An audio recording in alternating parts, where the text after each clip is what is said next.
Hey guys, my name is Jordan Harrison. Welcome back to ReviewTube, and today I'm going to do a review on a movie that is super extraordinary and imaginative. This movie was produced by Steven Spielberg, who directed amazing movies such as Jaws and E.T. Extraterrestrial. E.T. is not my favorite movie, but I prefer Jaws because it's super breathtaking when you just see the shark just move, and then he just jumps off the wire and then opens its mouth. That's one of the most scariest scenes I've watched in a movie thriller. Now, this movie, I know it's for kids, but there's a little bit of dark and scary imagery, even though it has animation in real life. This movie is Who Framed Roger Rabbit. And this movie was amazing when I saw it as a child. I know I wasn't into crime films when I was younger. None of us were when we were young. But when I rewatched this, it just really took my focus on many other crime films, such as the Godfather films and the Warren Beatty movie, Dick Tracy. This is an example of how many famous crime movies from books just really struck the box office with millions of dollars. This movie made a lot. And this was the first time we featured Disney and Warner Brothers colliding together.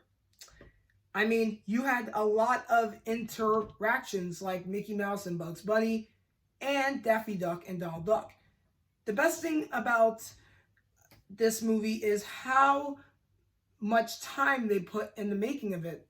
When I saw the behind the scenes footage, you could see there were a lot of robots that were moving many different objects, which are pretty much projections of each character's movement.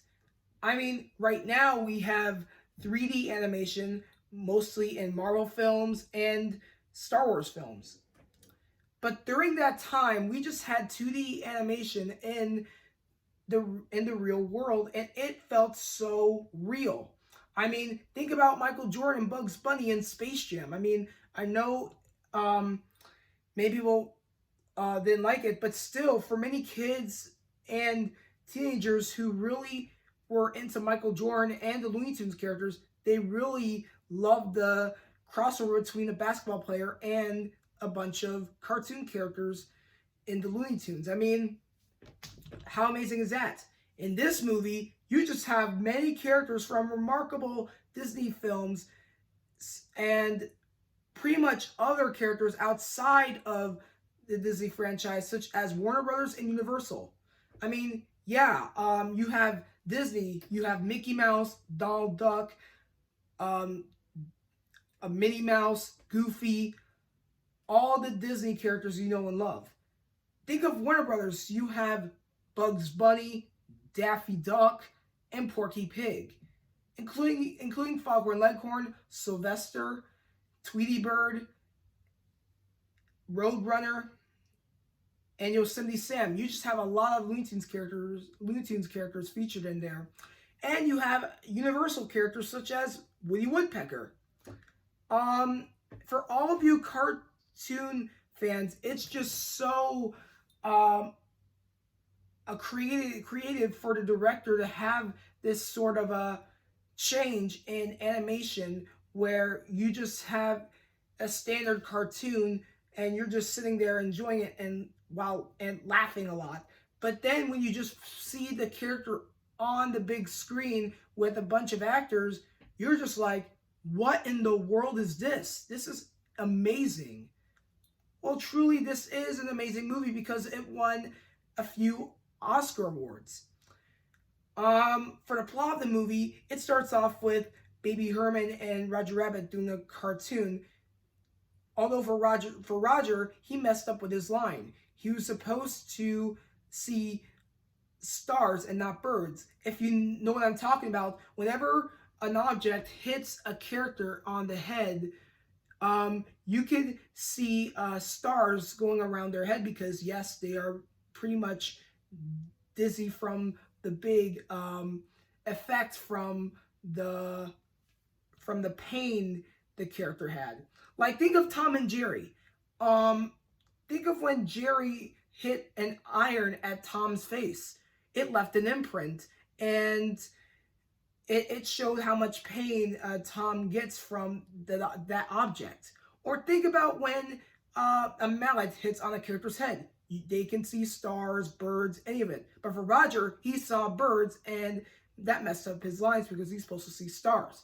Baby Herman is this loudmouth little baby who smokes a cigar and acts like a baby whenever things don't go his way. Mostly we have Bob Hoskins playing a detective named Eddie Valance, who is who's drinking a lot of whiskey, plus he is a cartoon hater. And the reason why was his brother was killed by an unknown toon, which got him to hate cartoon characters. And yes, you may be thinking, oh, Eddie Valance, he's just this alcoholic loser who's pretty much a huge jerk. Well, not really, because he has a soft spot when it comes to his personal life, such as his brother's death when a toon killed him. I mean, that's pretty much a harsh topic in this film, since this is mostly for kids.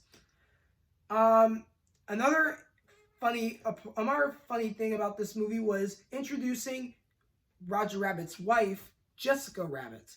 Now, many people have said, oh, this is going to be a goofy character. Well, actually, it's just a human who pretty much has the inspiration of Marilyn Monroe, because if you know Marilyn Monroe, she's this beautiful woman who always has a big, huge smile on her face and pretty much doesn't mind all the men falling for her. I mean, for Jessica Rabbit, I would have to say she was inspired by Marilyn Monroe because of her beauty and her charm when it comes to wooing men. I mean, yeah, for teenagers, you just look at her and you're like, I'm in love, although this is a cartoon character. There's some interesting facts about the movie, such as the Looney Tunes characters. I mean, the voice of Bugs Bunny and Daffy Duck, it's voiced by the same guy who did the past Looney Tunes cartoons, and that was Mel Blanc, who did Bugs Bunny, Daffy Duck, and all the other Looney Tunes characters. He was the man of 1,000 voices. I mean, he didn't just do the Looney Tunes characters. He did other voices in cartoons, such as Barney Rubble and the Flintstones. So there's an interesting fact for you there. So most of all, there's a crime that happened where a man named Marvin Acme, he was killed by someone, and someone framed Roger Rabbit for killing Marvin Acme. Now, that was Judge Doom who framed Roger Rabbit, and pretty much when you hear the word Marvin Acme, you realize that Acme stands for the special dynamite that Wile E. Coyote used to catch the Roadrunner in most of the Looney Tunes cartoons. So there's a fun cartoon reference for you there. Yeah, Judge Doom, played by Christopher Lloyd, so terrifying at the end where he is revealed that he's a toon. You saw his big eyes popping out. It's just so creepy, but so creative when you watch it. Throughout the whole movie, this was super big, super fun to watch. You get to see all your favorite Looney Tunes characters, Disney characters, and other characters from different cartoons in one movie. And it just pretty much blew my mind because I thought they would sue one of the companies, but whatever. This is a one-time thing for Disney and Warner Bros. To have their own crossover. And yes, this is Who Framed Roger Rabbit. This is pretty much an incredible crime kids movie to watch. I mean, I know there's adult themed elements in the movie, but still, it's fun for the whole family if anyone's into cartoon characters reliving their childhood. As always, comment down below with your thoughts, but most of all, comment down below your favorite cartoon character. As always, please give me that thumbs up, subscribe to my channel, go to the notification bar if you do not want to miss a video I post, and watch Who Framed Roger Rabbit on Disney+. Thank you guys for watching, take care, and I'll see you guys next time.